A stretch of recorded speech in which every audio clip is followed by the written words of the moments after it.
আদর্শ পরিবার গড়ে তোলো। আদর্শ পরিবার গড়ে তোলার জন্য তোমাকে তাড়াতাড়ি বিয়ে করতে হবে। তোমার সামর্থ্য আছে, শারীরিক মানসিক সামর্থ্য আছে, রুজির একটা ব্যবস্থা আছে, বিয়ে করে ফেলো, দেরি করবে না। বিয়ে করে ফেলো, দেরি করবে না। আমি বলছি অবশ্যই অবশ্যই তোমার শারীরিক সামর্থ্য থাকতে হবে, মানসিক সামর্থ্য থাকতে হবে, অর্থনৈতিক সামর্থ্য থাকতে হবে, একটা মেয়ের রেসপন্সিবিলিটি নেওয়ার সামর্থ্য থাকতে হবে। সামর্থ্য হয়ে গেলেই তুমি বিয়ে করে ফেলবে, আর কোনো দিকে দেখার দরকার নাই।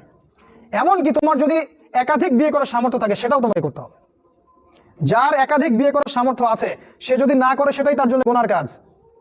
জি, এই কথাগুলো বলার সাহস পায় না অনেকে, এই কথাগুলো বলার সাহস হয় না, আলেমদেরই হয় না। দুইটা বিয়ে করলে মানুষ আবার কি মনে করবে, আমার মনে হয় চরিত্রের সমস্যা, ইত্যাদি ইত্যাদি। আরে বোকা, তাহলে কোরআনের মধ্যে 4টা বিয়ের কথা আসলো কেন? আল্লাহ বাকি এমনি এমনি আয়াত নাযিল করলেন নাকি?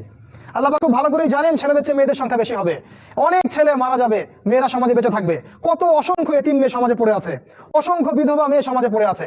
ওদের দায়িত্ব নিতে হবে না? কে নিবে ওদের দায়িত্ব? যদি ছেলেরা দায়িত্ব না নেয় কে দায়িত্ব নেবে? ওই মেয়েগুলা কি সমাজের প্রজাপতি হয়ে থাকবে? ওরা কি পতিতালয় সম্পত্তি হবে? ওদের অধিকার নাই? এখানে অধিকার দিলে আমরা চরিত্র খারাপ হয়ে যায়। আর এদের সাথে তোমরা সারা দেশে এবং বিশ্বে জেনা করে বেড়াচ্ছ, এগুলাতে চরিত্র খারাপ হয় না।